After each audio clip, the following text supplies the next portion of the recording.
Is going on YouTube? But Great Blades here, and today I'm going to be reviewing this guy. This, of course, is the Hogue Deka. This one is, I'll get it out here first, I'll say.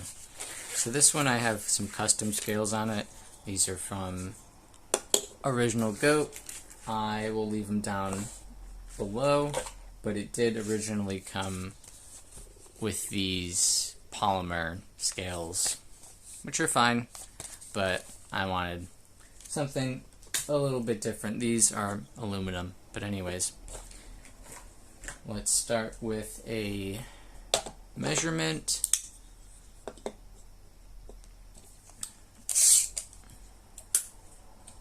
So overall size, we're looking at 7.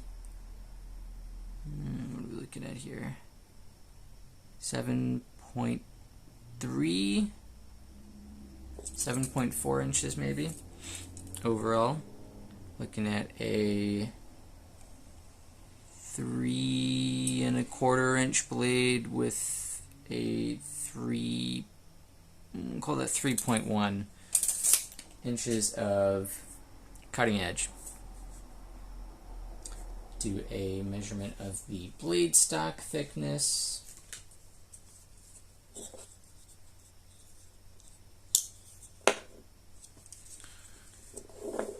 Blade stock thickness here coming in at 90 thousandths. Yeah, this thing is a laser beam, super duper thin.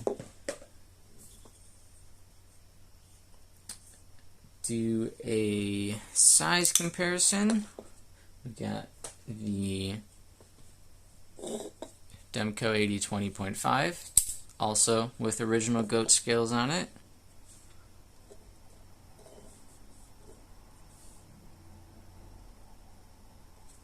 And then we got the QSP Penguin.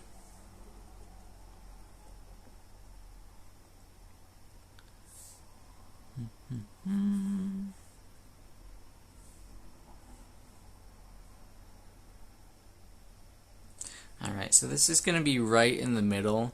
It's just a hair smaller than the 20.5 and just a little bit larger than something like the QSP Penguin. So not a big knife overall, pretty easy to carry. Do a comparison on the thickness. So this thing is substantially thinner than something like the 20.5 and about the same thickness as a QSP Penguin. So it's definitely not going to be a hard knife to carry in your pocket. Let's do a quick measurement on the weight. Of course, the weight is going to be a little bit different because I have aluminum scales and an aluminum backspacer on it, so it's going to be a little bit heavier than it would be stock. But let's weigh that real quick and I'll let you know. So we're looking at 2.95 ounces, which is still fantastic. Absolutely under the ounce and inch that a lot of people like to have. But normally with the polymer scales, these ones that come on at stock, it's 2.1 ounces. And of course this is Hogue's version of a crossbar lock. I believe they call it an able lock. And this is kind of their version of the Benchmade bug out. And this one in particular is the, does it say on this one? It does. This one is the, this one is the MagnaCut one. This is the one in MagnaCut. And Hogue does an amazing job at heat treating their MagnaCut. They do about 60 to 62, which is fantastic. And this is the well, blade shape police here again, but I'm gonna call this a slightly compound ground because there is this flat portion here and here, but a what am I trying to say here? Warncliffe, sorry. This is the Warncliffe one. They also have like a drop point, but I liked the look of the Warncliffe a little bit better. And this is completely USA made, so the scales are the custom scales I have on it are made in Florida, and then Hogue, I believe they're somewhere in the Midwest. I'll have to double check on that, but all USA made, 100%, which is fantastic, especially for the price on this. So what's the price? So normally they're about $140, $130 depending which one you're getting. The black one, the black coated one, is going to be a little bit more expensive than just the satin one, but it's still a fantastic price. And then I actually got this 2 years ago now, I believe, during a sale from GP Knives, I believe it was. So I actually picked this up for, I think it was about $115, which is phenomenal. The scales with the back spacer and the coating, because the coating was extra, what did that put me at? Maybe another $100, $80 or so, something like that. Definitely not super expensive. And this one has that nice sort of cross or diagonal milling on it. I went with grape purple for obvious reasons, and then a nice black aluminum backspacer to contrast it, and it's got jimping on the top and the butt portion, as well as on the actual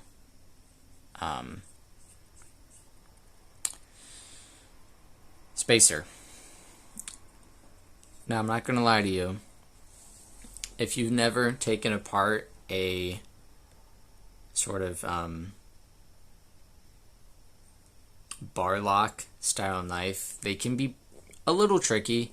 I wouldn't say super difficult, but I definitely had a little bit of a time taking this apart just to put the new scales on. But once the scales were on, they fit perfectly. I had no issues. It was just actually trying to keep it pinned and keep the springs from, you know, popping out or getting out of track on there.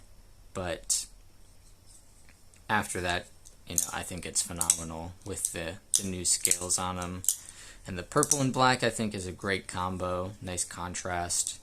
And even with that, you know, as we saw, the scales really didn't add that much weight. So it's still pretty, I would consider it lightweight. Under 3 ounces for what you got here, I would consider that lightweight.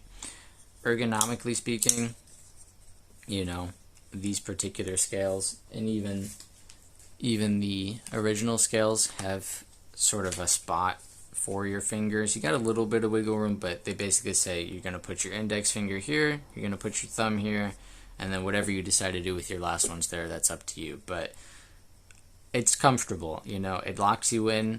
And it's not so, you know, like you have to put your fingers here, like some knives are, all the way down, that, you know, you have some space to kind of move around a little bit, and it's comfortable. You can move up just a little bit on the scale here if you need to choke up, and then there is meaningful jimping all the way out on top of the spine here, as well as back on the scales here, like I mentioned, which is nice. You don't feel that pocket clip at all, squeezing down as hard as I can. Different spots here, you don't feel it. You're not going to feel it in your pocket, and it works fine. It's a pretty standard clip. I might even maybe replace the clip at some point, because I know a lot of people like the Lynch clips, but personally this clip doesn't bother me. It works fine. And so this is Hogue's version of the the Benchmade bug out, and I've never had a bug out, but I have nothing against the design or anything like that, but I think, of course, everything has gotten more expensive over the years, but I think even still Benchmade's pricing on the bug out has been a little much for what you're getting, especially you're not even getting Magna Cut on the newer ones. I believe it's still what blade steel are they using on that now? M390 probably, or S35 or something, S30 maybe. But what are they at now? $180 for the base version with their what do they call it? Grivery, their plastic, kind of GFN, FRN, plasticky scales. Nah, that's not. I don't like that. So I'd honestly say the Hogue Deka, especially for the price and being USA made, and this one in Magna Cut, the base one being $130 to $140. I think you're better off going with this one over the bug out, and I know that's gonna ruffle some feathers, I'm sure, but I think it's just objectively a better knife. The price is better, the steel is better, I think the design is better, I think it's more comfortable, because I have handled a bug out, but I never bought one. I didn't like it. I thought the scales were too cheap feeling, and I didn't like it. Even with the stock scales on this one, I thought they felt nice, and I even liked the texturing that they have on there, but I just wanted something different, and I know the guys at some of the guys at OG Original Goat, so I also just wanted some scales to pick up for them. And I've had their stuff before, so I knew it was good. Overall, I definitely think this is a very recommendable knife, especially for the price. If you can get it on sale, even better, but even at $130 to $140, USA made knife is fantastic, especially in Magna Cut, and Hogue actually heat treats their Magna Cut very well, so you're going to get the proper edge retention and toughness and things like that you would expect out of Magna Cut. So honestly, definitely do yourself a favor, pick this up, and if you want, throw some scales on it, or if not, keep the stock polymer, and you'll have a lighter knife if that's what you are into. But I think the aluminum scales add a nice bit of sturdiness and heft to it that just kind of makes it feel that much better in hand. That's gonna do it though. Let me know what you guys think down below. Do you have a Hogue? Do you think or a Hogue Deka specifically? Do you think the Deka is a better bug out? Do you think the bug out's better? Let me know. Be sure to like and subscribe, and I'll be posting more videos soon. That's gonna be it, guys. Take care. Bye.